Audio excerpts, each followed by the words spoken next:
The cantina on Kepler Station was almost empty. Only a few travelers sat at the metal tables, drinking cheap alcohol and eating food that tasted like cardboard.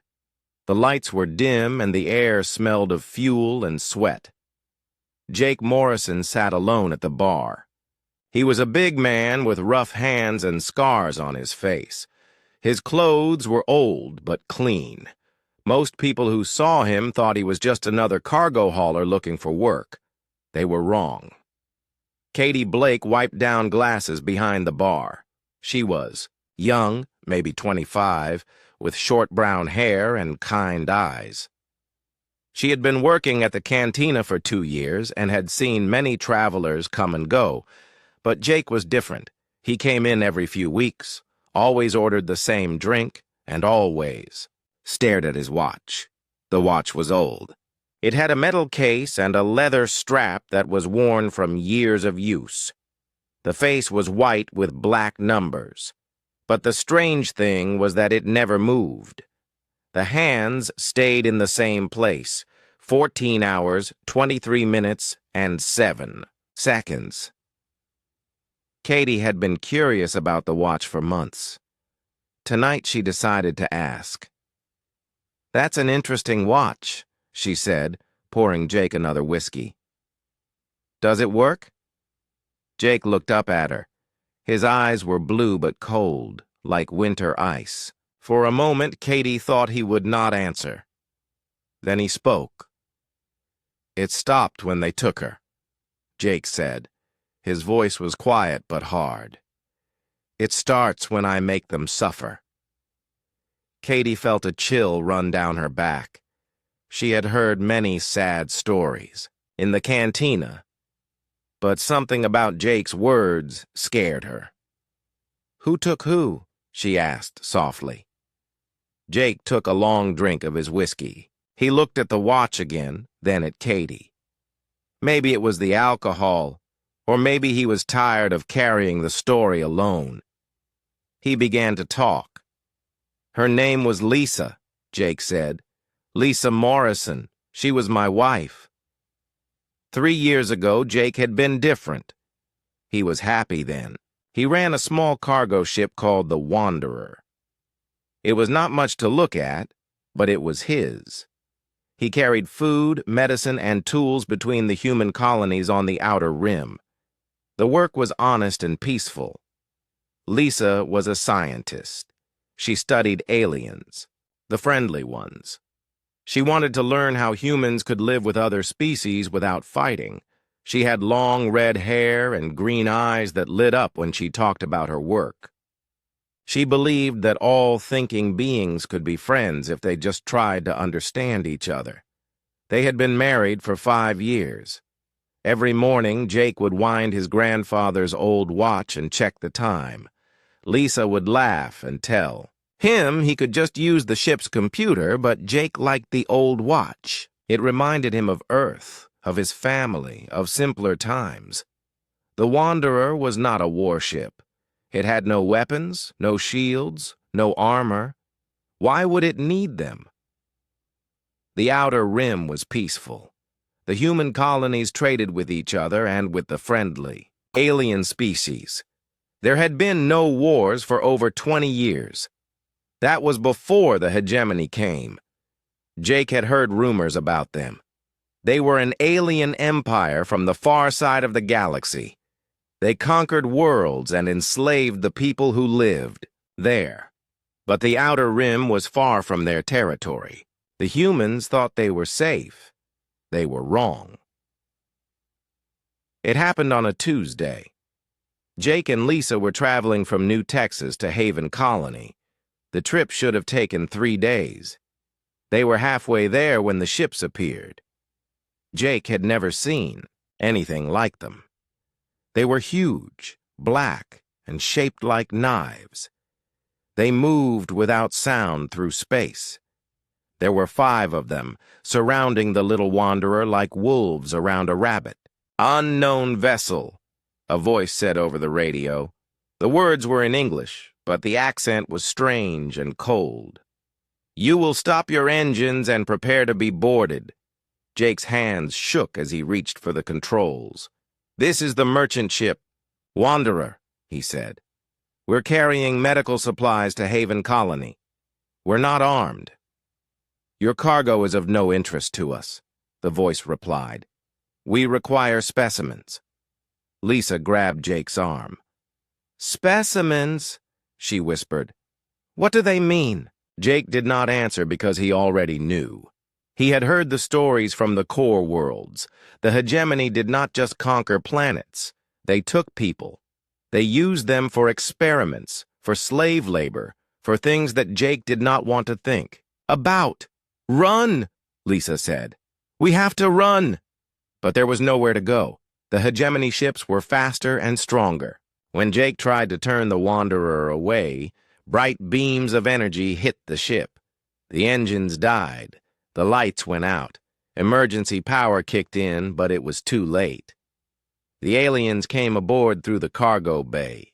Jake had never seen a hegemony soldier before. They were tall and thin with gray skin and 4 arms. They wore black armor and carried weapons that hummed with deadly energy. Their faces had no expression at all. "Stay behind me," Jake told Lisa.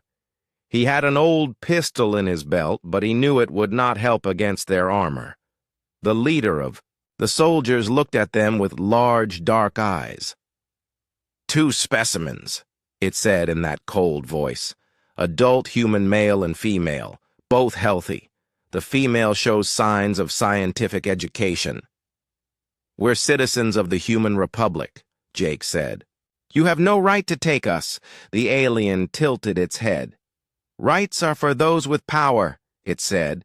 "You have no power." 2 soldiers grabbed Lisa. She fought them, but they were too strong. "Jake!" she screamed. "Don't let them take me, Jake!" Pulled out his pistol and fired. The energy beam hit one soldier in the chest, but the armor absorbed it. The soldier did not even slow down. Another soldier hit Jake with its weapon. Pain shot through his body and he fell to the floor. He could hear Lisa calling his name, but his vision was going dark. The last thing he saw was the time on his watch, 14:23:07. Then everything went black. When Jake woke up, he was alone. The Wanderer was drifting in space, broken and empty. The hegemony ships were gone. Lisa was gone, and his watch had stopped. Jake finished his story and looked at Katie. She had tears in her eyes. "I'm sorry," she said. "That's terrible." Jake nodded and touched his watch. "I've been looking for her ever since," he said. "And I've been making them pay." "Making who pay?" Jake's eyes grew cold again. "Every hegemony soldier I can find," he said. "Every officer, every ship, every base. I won't stop until I find her. And I won't stop until they all suffer like she suffered." Katie shivered. She was beginning to understand that Jake Morrison was not just a cargo hauler. He was something much more dangerous. "How do you know she's still alive?" Katie asked. Jake smiled, but it was not a happy smile. "Because they would have told me if they killed her," he said. "The hegemony likes to hurt people. If she was dead, they would have made sure I knew it." He stood up and put money on the bar. "Thanks for listening," he said. "Wait," Katie called as he started to leave. "Will I see you again?" Jake paused at the door. "Maybe," he said, "if I survive what comes next." Then he was gone, leaving Katie alone with the empty glasses and the smell of whiskey. She looked at the clock on the wall. It showed 23:47. Time kept moving for everyone else. But somewhere in the galaxy, a man's watch stayed frozen at 14:23:07. And somewhere else, people were about to learn what happened when humans decided to stop being peaceful. 3 weeks later, Katie saw Jake again. But this time, he was not alone. She was working the late shift when two men walked into the cantina. The first was Jake, but he looked different. His clothes were newer and his face was harder. The second man was someone Katie had never seen before. He was small and nervous, with the pale skin of someone who spent too much time in spaceships. 2 whiskeys, Jake said, sitting at the bar. The nervous man sat next to him but kept looking at the door. Katie poured the drinks. Back so soon? She asked Jake. Business, Jake said. He turned to the nervous man. Tell her what you told me. Danny Chen looked around the cantina to make sure no one was listening. Then he leaned forward and spoke in a whisper. I work for Titan Shipping, he said. We haul cargo for anyone who pays. Sometimes that includes the hegemony. Katie's eyes widened. The hegemony bought things from humans? She had never heard of that before. 3 days ago, we delivered medical equipment to a hegemony base on Ceres Minor, Danny continued. While we were there, I saw something. There were humans in cages, lots of them, and the aliens were doing things to them. Bad things. Jake's hand tightened around his glass. What kind of things? Experiments, Danny said. They had some kind of laboratory. I saw them taking blood from people, injecting them with stuff, cutting them open. He stopped and took a shaky drink. One of the humans was a woman with red hair. She was sick, but she was alive.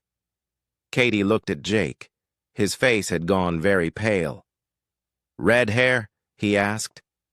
Yeah. The guards called her something in their language. Sounded like Specimen 7. Jake was quiet for a long moment.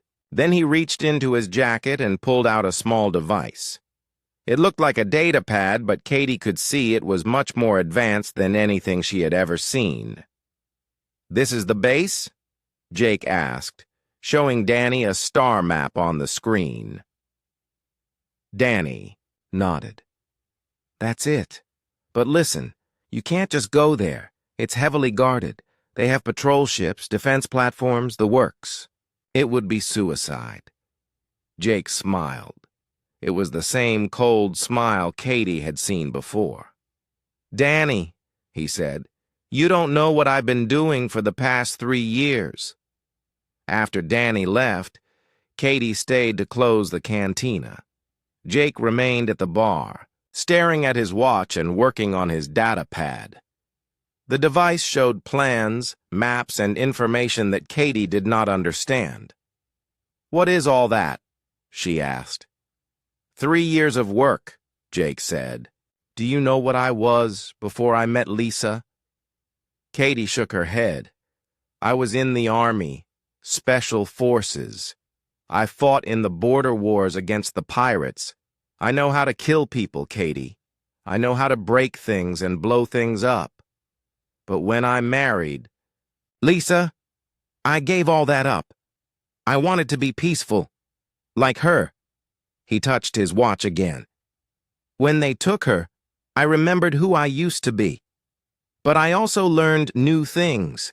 I learned how to speak their language. I learned how their ships work. I learned where their bases are and how they think. Jake turned the data pad so Katie could see it better. The screen showed pictures of alien ships, maps of star systems, and files full of information.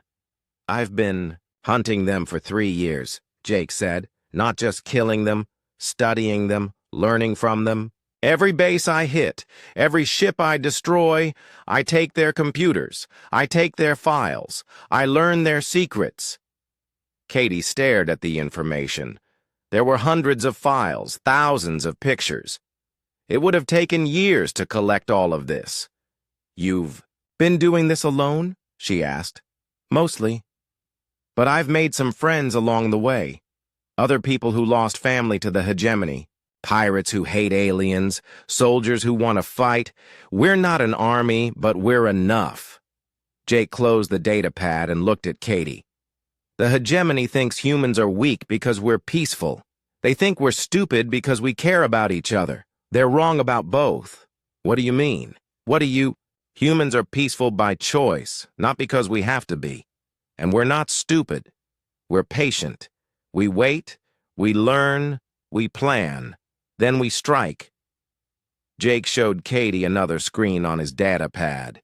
It was a list of names and places. Many of them had red marks next to them. These are hegemony officers and bases, Jake said.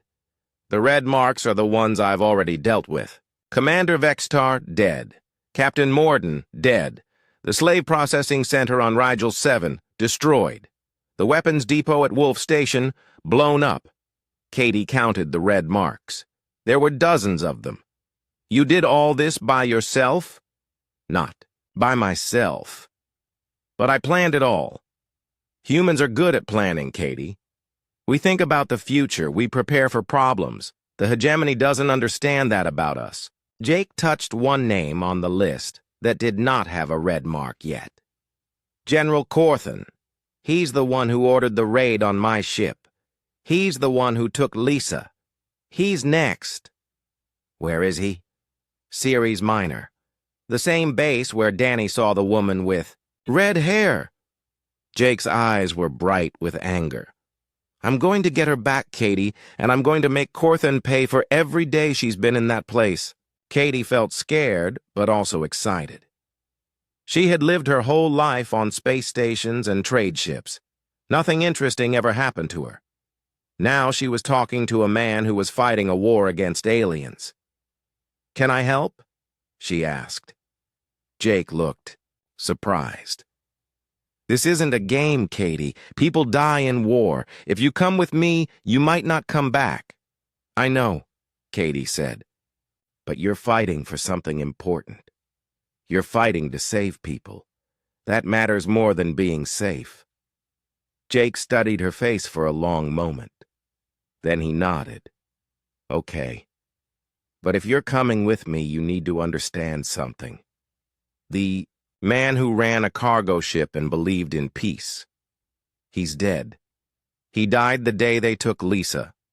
What's left is a soldier, and soldiers do whatever it takes to win. Katie felt a chill, but she nodded. I understand. No, Jake said. You don't. Not yet. But you will. The next morning, Jake took Katie to see his ship. It was not what she expected. The old Wanderer was gone. In its place was something that looked like a warship, but moved like a ghost. I call her the Hunter, Jake said as they walked through the corridors.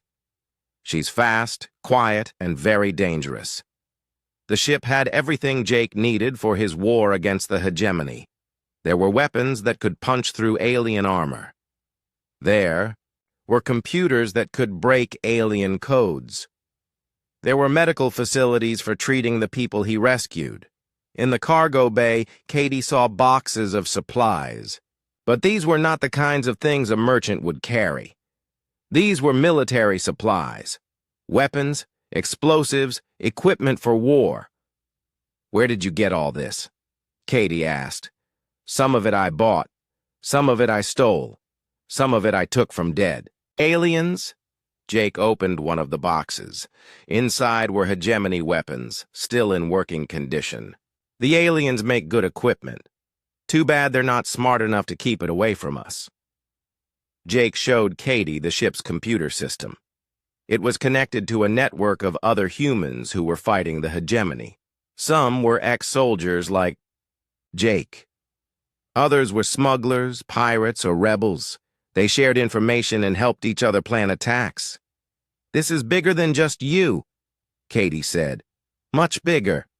The hegemony has made a lot of enemies. They think they can do whatever they want because they're strong. But strength isn't everything. Sometimes the small ones win because they're smarter or more determined or more angry. Jake touched his watch. It still showed 14:23:07. The aliens don't understand humans, he said.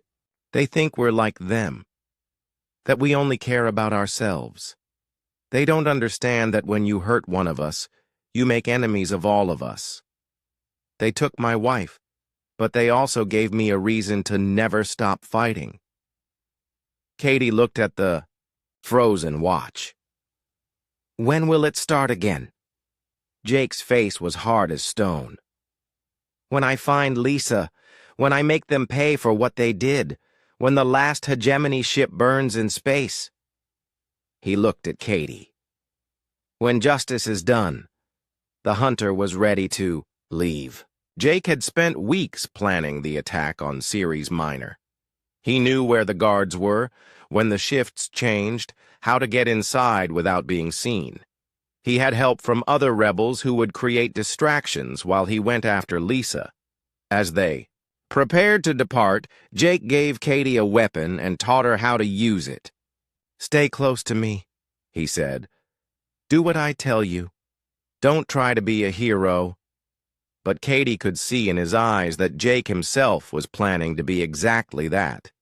He was going to walk into the most dangerous place in the galaxy to save one woman. It was crazy and brave and probably impossible. It was the most human thing she had ever seen. The hunter slipped away from Kepler Station like a shadow. Behind them, time moved forward for everyone else. But on the ship, Jake's watch stayed frozen at 14:23:07. Soon, the hegemony would learn what happened when humans decided to stop being peaceful. They would learn that taking someone's family was the worst mistake they could make. They would learn to fear the sound of a human's footsteps in the dark. The hunter drifted through space like a ghost. Jake had turned off all the lights and reduced power to almost nothing. The ship was so quiet that Katie could hear her own heartbeat. They were 3 days out from Ceres Minor. Jake spent most of his time studying the plans for the hegemony base. Katie watched him work and tried to understand how one man could plan to attack an entire military installation. "There," Jake said, pointing to a section of the base on his screen. "That's where they keep the prisoners. Building 7. It's connected to the main laboratory by an underground tunnel." Katie looked at the plans. The base was huge, with dozens of buildings and hundreds of guards. "How are we going to get inside?" "We're not going to sneak in," Jake said. "We're going to walk through the front door." Before Katie could ask what he meant, the ship's radio crackled to life. A voice spoke in the strange alien language of the hegemony. Jake listened for a moment, then smiled. "What did they say?" Katie asked. "Supply ship approaching. Permission to dock." Jake reached for the radio controls. When he spoke, his voice sounded different, deeper and colder, and he was speaking perfect hegemony. Katie stared at him. "You sound just like them." "I've been practicing," Jake said. "The hegemony has strict rules about how their people talk. If you know the rules, you can pretend to be one of them." The hunter changed course toward Ceres Minor. As they got closer, Katie could see the base through the ship's cameras. It was built into the surface of the small moon, with metal buildings and guard towers spreading out like a cancer. "How many people are down there?" Katie asked. "About 500 hegemony, soldiers and workers," Jake said. "And maybe 50 human prisoners." His voice got harder. "Maybe 51 if Lisa is still alive." A hegemony patrol ship came out to meet them. Jake had changed the hunter's appearance with fake hull plates and false identification codes. To the aliens, it looked like a hegemony supply vessel. The patrol ship's captain spoke over the radio. Jake answered in the alien language, giving supply codes and cargo manifests that he had stolen from other hegemony computers. The aliens believed him. "Proceed to docking bay 3, the captain said. "Unload your cargo and depart immediately." "Understood," Jake replied. As they flew toward the base, Katie felt her stomach twist with fear. What if they figure out who we are? Then we fight our way out, Jake said simply. But they won't figure it out. Aliens are very good at following rules, but they're not good at thinking outside those rules. They see a supply ship with the right codes, they assume it belongs to them. The hunter landed in Docking Bay 3. Through the windows, Katie could see hegemony workers approaching to unload the cargo. They all looked the same, tall, thin, with gray skin and 4 arms. They moved without talking, like machines. Jake put on a hegemony uniform he had taken from a dead officer. It was too big for him. But in the dim light of the docking bay, he might pass for an alien if no one looked too closely. "Stay here," he told Katie. "Keep the engines ready. If something goes wrong, leave without me." "I'm not leaving you," Katie said. Jake looked at her with those cold blue eyes. "Katie, listen to me. If I don't come back, it means I'm dead. If you stay here, you'll be dead too. Promise me you'll leave." Katie wanted to argue, but she could see that Jake was serious. She nodded. Jake took his weapons and walked toward the cargo bay. Before he left, he looked back at Katie. "If I find her, if I bring Lisa back, will you help me take care of her? She's been through terrible things. She'll need a friend." "Of course," Katie said. Jake nodded and was gone. The hegemony workers opened the cargo bay and began unloading boxes. The boxes were real. Jake had stolen them from another supply ship. Inside were food, medical supplies, and equipment that the base needed. But hidden among the real cargo were Jake's weapons and explosives. Jake walked with the workers, carrying boxes and speaking the alien language. To anyone watching, he looked like just another hegemony officer supervising the unloading. Once inside the base, Jake split off from the group. He knew exactly where he was going. He had studied the base plans for weeks and memorized every corridor, every room, every guard post. The first guards he met were at Security Station Alpha. There were 2 of them, standing beside a checkpoint. That led to the prison section. They barely looked at Jake as he approached. "Officer Vexthan reporting," Jake said in hegemony. He used the name of a dead officer whose identity he had stolen. "Your authorization code?" one guard asked. Jake gave him a code that he had taken from the hegemony computer system. The guard checked it on his screen and nodded. "Proceed," the guard said. Jake walked past them and into the prison section. It was darker here, and the air smelled bad. He could hear sounds, crying, moaning, voices calling out in different languages. The sounds made him angry, but he kept his face calm. Building 7 was at the end of a long corridor. Jake passed several cells full of prisoners. Most were humans, but he saw some other species too, aliens who had probably fought against the hegemony and lost. The humans looked terrible. They were thin and sick, with scars from experiments and torture. Many of them stared at Jake with empty eyes. They had given up hope, but Jake had not given up hope. Not yet. At the end of the corridor was a heavy door marked with hegemony symbols. Jake's translation device told him it said, "Special Research Subjects." His heart began beating faster. The door had an electronic lock. Jake pulled out a small device and connected it to the lock's control panel. The device was human technology, much more advanced than anything the hegemony had. It took only 30 seconds to break the alien codes. The door opened. Inside was a laboratory filled with equipment that Jake did not recognize. There were tables with straps for holding down prisoners. There were machines with needles and tubes. There were screens showing data about the experiments being done on living beings. And there were cells. Small cages barely big enough for a person to lie down. Jake walked between the cells, looking at each prisoner. Most were unconscious or too sick to notice him. But in the last cell, he found what he was looking for. Red hair, green eyes, a face. He had kissed goodbye 1,000 times. "Lisa," he whispered. She looked up at him with eyes that did not seem to see. She was thinner than he remembered, and there were scars on her arms where the aliens had cut into her. But she was alive.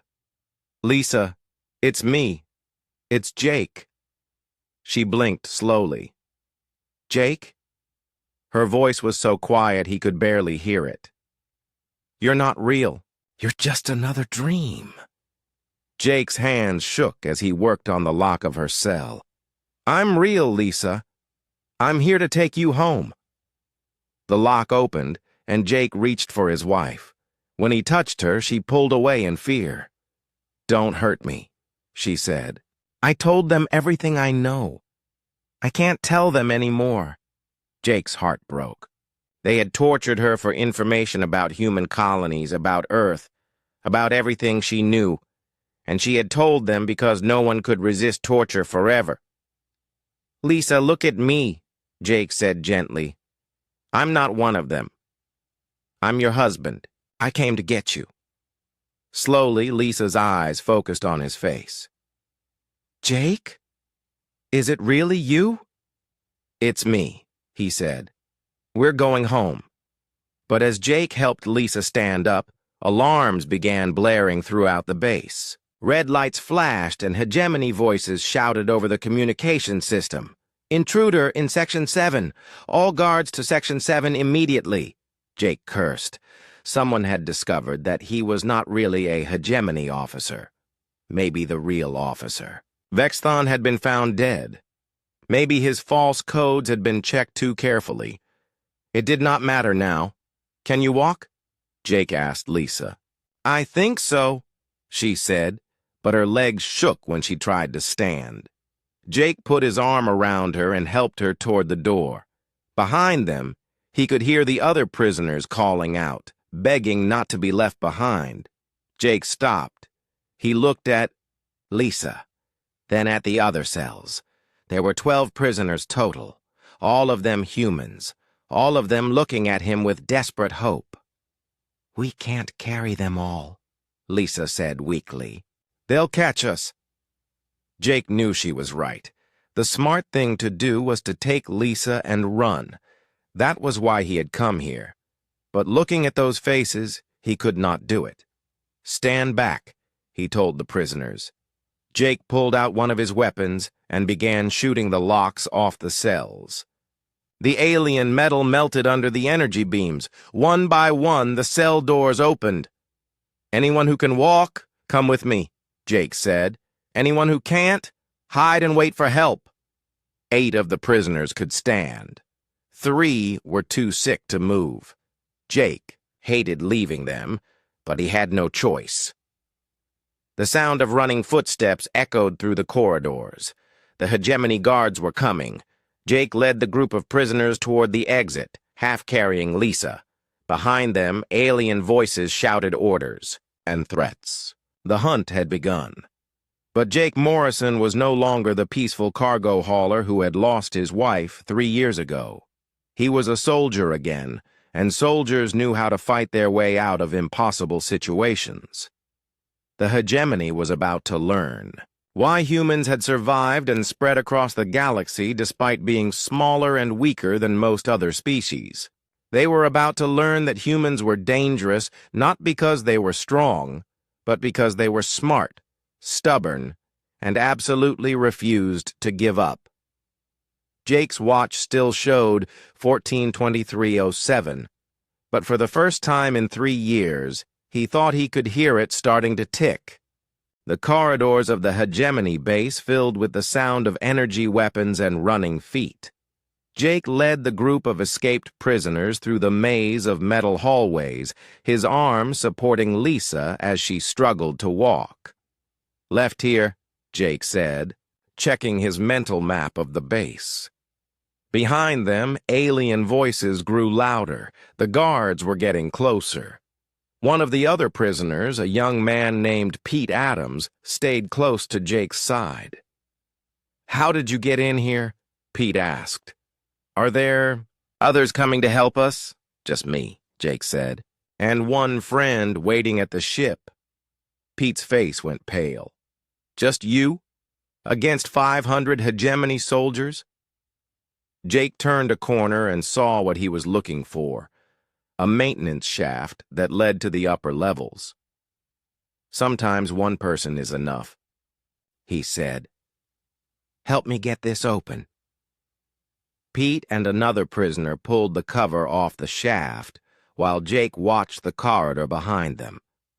Lisa leaned against the wall, breathing hard. The months of torture and experimentation had left her weak. "Can't climb that," she whispered to Jake. "Leave me here. Take the others and go." "No," Jake said. "I didn't come all this way to leave without you. Jake, be practical. You can save them or you can try to save me. You can't do both." Jake looked at his wife's face. She was trying to be brave, but he could see the fear in her eyes. She was scared of being left behind, but she was more scared of getting everyone else killed.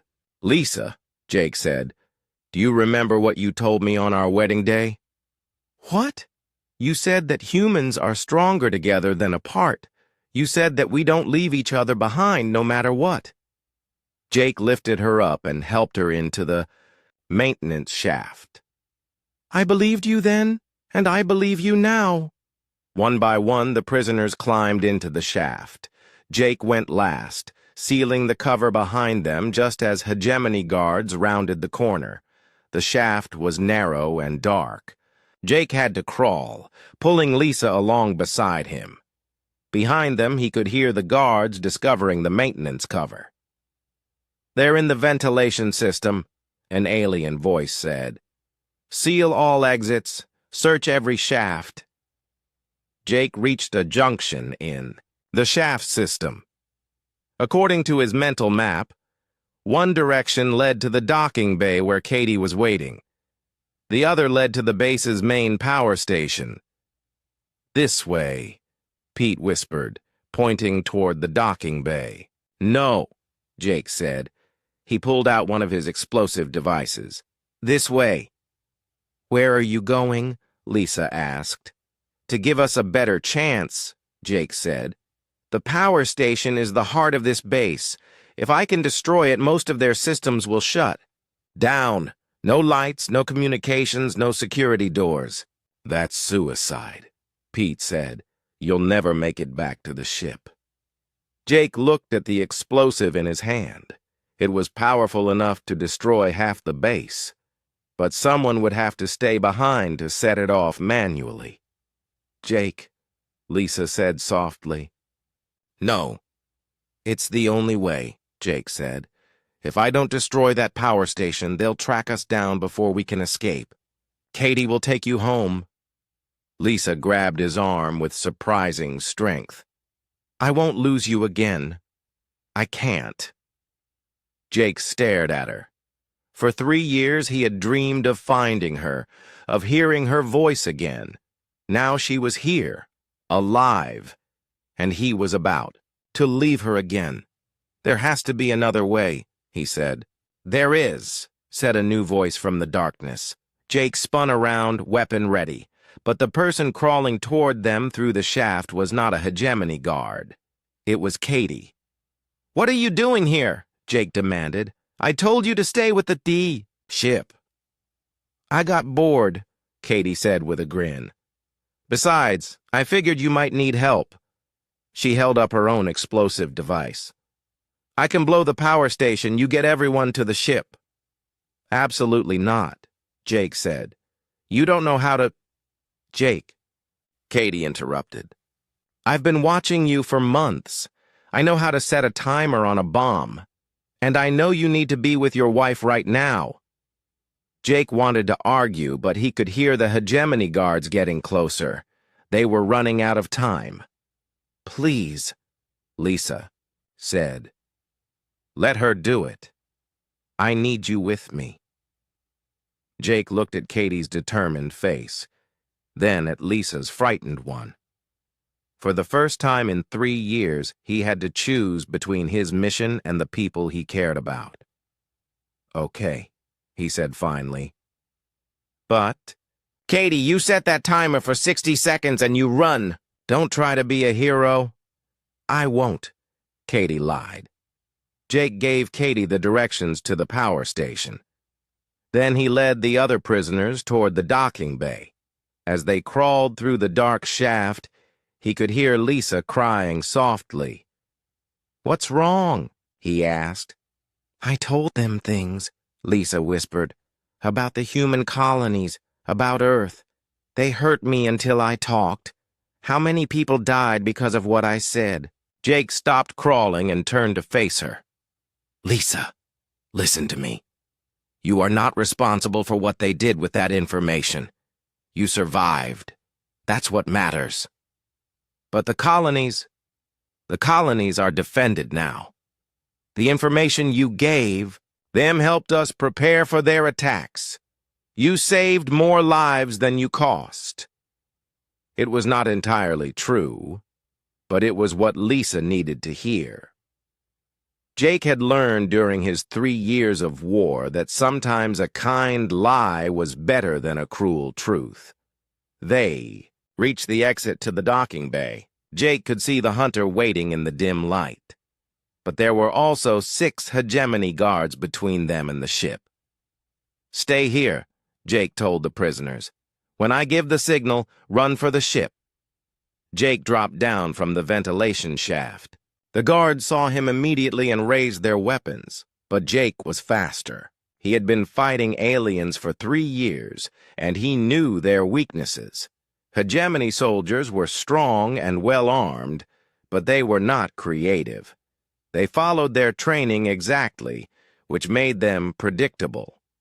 Jake rolled behind a cargo container as energy beams burned the air where he had been standing. The aliens spread out to surround him, just like their training manual said they should. But Jake had read their training manual. He knew what they would do next. As the first guard rounded the container, Jake was waiting. A single shot from his weapon dropped the alien to the floor. The others heard the sound and came running, exactly what Jake wanted them to do.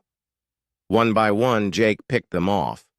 When the last guard fell, he called up to the ventilation shaft. "Now! Run!" The prisoners dropped down and ran for the ship. Pete helped carry Lisa while Jake covered their retreat. They made it to the hunter just as more guards appeared at the far end of the docking bay. "Everyone inside!" Jake shouted. The prisoners piled into the ship. Jake was the last one aboard. As soon as he sealed the hatch, the hunter's engines roared to life. "Where's Katie?" Lisa asked. Jake checked his watch. It had been 45 seconds since they left Katie at the power station. Any moment now, the lights went out.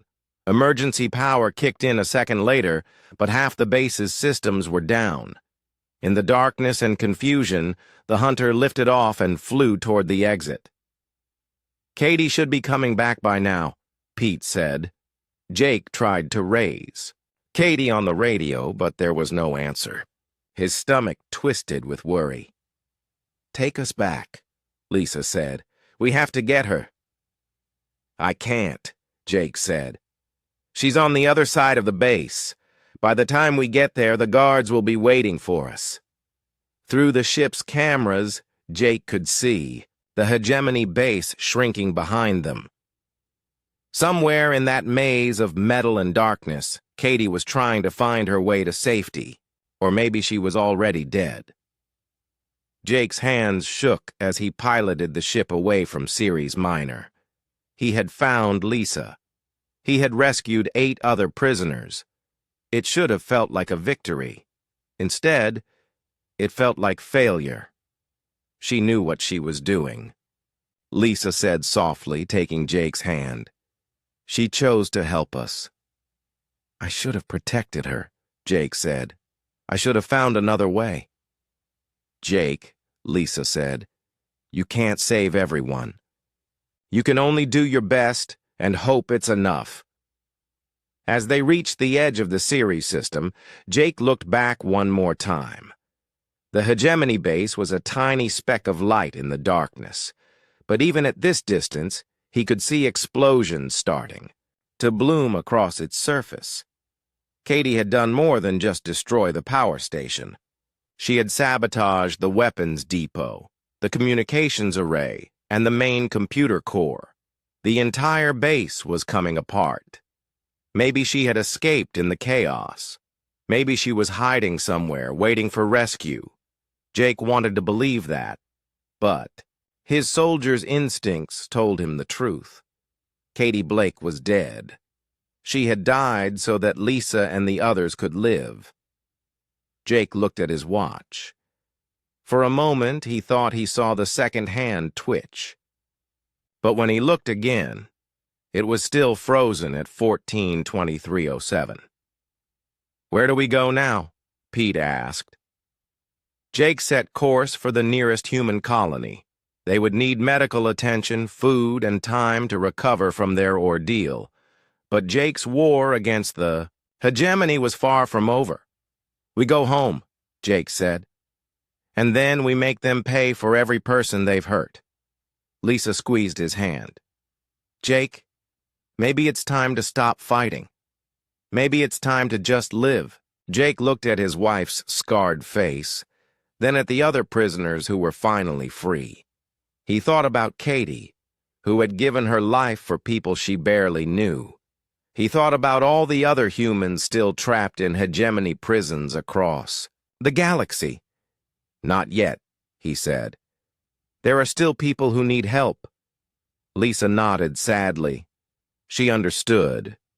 The man she had married was gone, replaced by someone harder and colder. But maybe that was what the galaxy needed now. Someone willing to do the terrible things that good people could not do. Jake Morrison had found his wife. But he had also found something else. The knowledge that some prices were too high to pay, and some victories came with costs that... 6 months later, Jake stood on the command deck of the warship Freedom, watching as the largest hegemony battle station he had ever seen grew larger on the main screen. The station was called Nexus Prime, and it was the heart of hegemony power in this part of the galaxy. Behind him, Lisa worked at a computer terminal. She was stronger now, her body healed from the torture she had endured, but her eyes still held shadows of pain that might never fade completely. "Shields are holding," reported Commander Ben Harris, Jake's second in command. "Their weapons can't penetrate our armor." Jake nodded. The Freedom was not like his old ship, the Hunter. This was a real warship, built by humans who had learned from 3 years of fighting the hegemony. It was fast, heavily armed, and designed specifically to kill aliens. Around the Freedom, 40 other human ships moved in perfect formation. Some were warships like the Freedom. Others were smaller vessels, fast attack ships that could strike quickly and disappear. All of them were crewed by people who had lost family to the hegemony. Jake was no longer fighting alone. "General Morrison," said Captain Amy Stone from the communications station, "we're receiving surrender offers from 12 hegemony commanders. They want to negotiate." Jake almost smiled. 6 months ago, the aliens would never have considered surrendering to humans. Now they were scared. "Tell them no," Jake said. "No prisoners, no mercy. They had their chance to be civilized. The war had changed everything. What started as one man's quest for revenge had become something much larger. Humans across the galaxy had risen up against their alien oppressors. The hegemony was losing, and they knew it. But the final battle was here, at Nexus Prime. High. Executor Zithmore, the supreme commander of the hegemony, was trapped inside that station. If Jake could kill him, the alien empire would collapse. "Jake," Lisa said quietly, "are you sure about this?" Once we destroy that station, there's no going back. You'll be responsible for the deaths of 50,000 beings." Jake looked at his wife. She was trying to be the voice of conscience, trying to remind him of the man he used to be, the man who believed in peace. "Lisa," Jake said, "how many humans have they killed? How many colonies have they destroyed? How many people are still in their prisons?" "I know," Lisa said. "But does that make us right to do the same thing to them?" It was the question that had haunted Jake for months. Was he still fighting for justice, or had he become just another monster? He touched his watch. It still showed 14:23:07. "I don't know if we're right," Jake said, "but I know we can't stop now. If we let them live, they'll rebuild. They'll come for us again. And next time, we might not be strong enough to stop them." On the main screen, the hegemony station launched its fighters. Hundreds of small ships poured out of the docking bays, moving to intercept the human fleet. "All ships," Jake said into his communicator. "Attack pattern 7. Target their weapon systems first, then their engines." The space around Nexus Prime erupted in fire and light. Human and alien ships danced through the void, exchanging deadly bursts of energy. The battle was beautiful and terrible at the same time. Jake watched the tactical displays as his ships pressed their attack. The humans were outnumbered, but they were fighting smarter. They used tactics the aliens had never seen before, taking advantage of hegemony weaknesses that Jake had spent 3 years learning about. "Direct hit on their main shield generator," reported Ben Harris. "Their defenses are down to 60%. Launch the boarding parties," Jake ordered.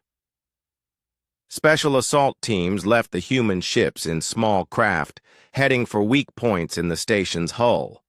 Their job was to get inside and disable the station's weapons from within.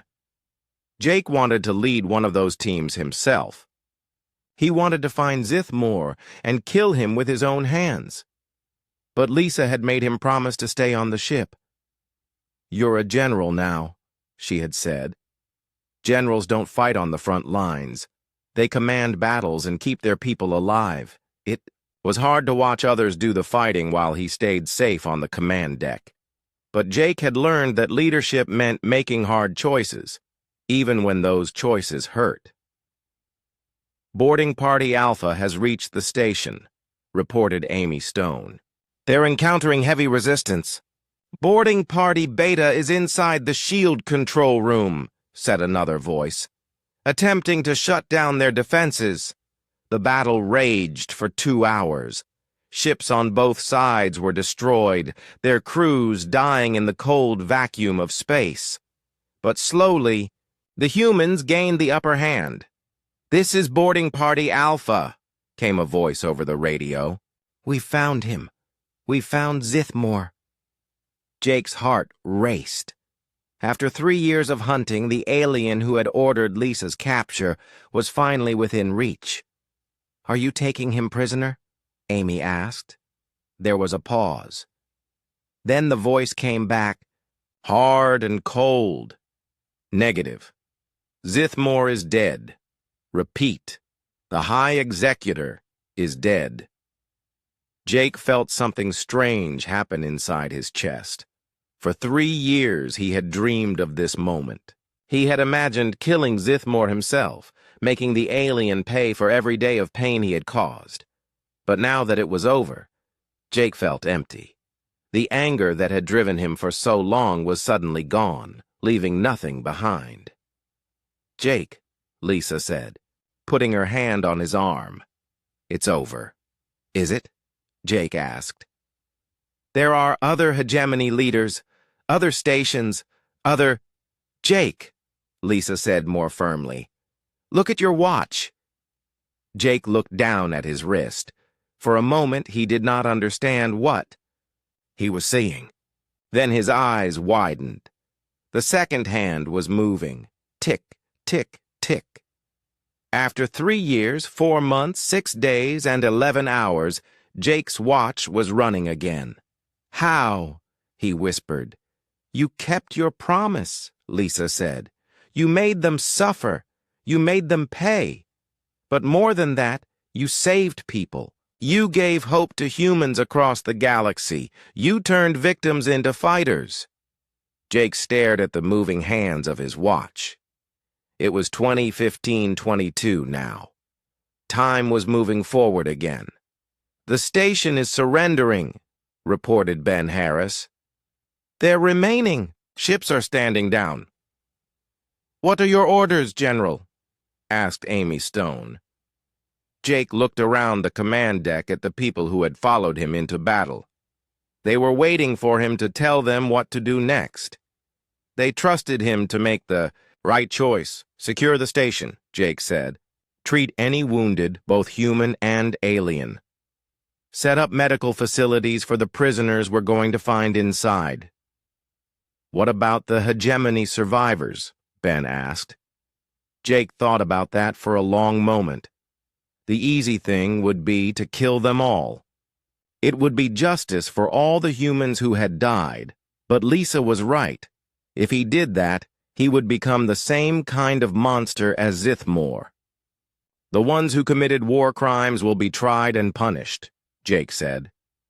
"The others will be sent home with a message for the rest of the hegemony. Tell them that humans remember their friends and their enemies. Tell them that we'll leave them alone if they leave us alone. But if they ever attack human colonies again, we'll come for them." Over the next few days, Jake's forces secured Nexus Prime and freed over 3,000 human prisoners. Many of them were in terrible condition, broken by years of torture and experimentation. But they were alive, and they were free. Jake spent most of his time in the medical bay helping to care for the rescued prisoners. Many of them knew his name. To them, he was not a general or a war hero. He was the man who had given them hope when they had none left. "Thank you," said an old woman named Mary Collins. She had been a prisoner for 5 years. "We always believed you would come for us." "I'm sorry it took so long," Jake said. Mary smiled. "You came. That's what matters." On the 3rd day after the battle, Jake stood in the station's observation deck, looking out at the stars.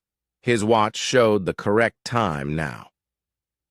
16:42:18. Every second that passed was a second of freedom for the people he had saved. Lisa joined, him at the window.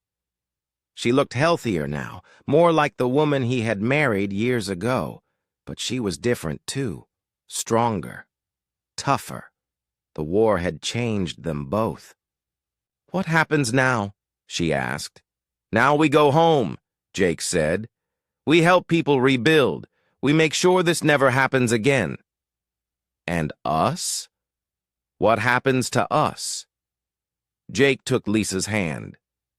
"I don't know," he said honestly. "I'm not the same man you married. And you're not the same woman I lost 3 years ago. Maybe we can learn to love the people we've become." Lisa squeezed his hand. "Maybe we can." 6 months later, Jake Morrison stood in front of the Human Defense Council on Earth. He was no longer a general. The war was over, and he had resigned. His commission. He was just a man now, trying to figure out what to do with the rest of his life. "The hegemony has agreed to our terms," he reported to the council. "They will stay in their own territory and leave human space alone. In return, we won't hunt down their remaining ships." "And you believe they'll keep their word?" asked Council President David Clark. "They're scared of us now," Jake said. "Fear is a good motivator for keeping promises." After the meeting, Jake walked through the streets of New Geneva, the capital city of Earth. People recognized him and nodded with respect. Some called him a hero. Others whispered that he was a killer who had gone too far. Jake did not know which group was right. Maybe both. Maybe neither. He found Lisa in their apartment working on a new project. She was writing a book about her experiences as a prisoner, hoping it would help other survivors heal from their trauma. "How did the meeting go?" she asked. "Good," Jake said. "The council is setting up a new defense force. They want to make sure humans are never CA,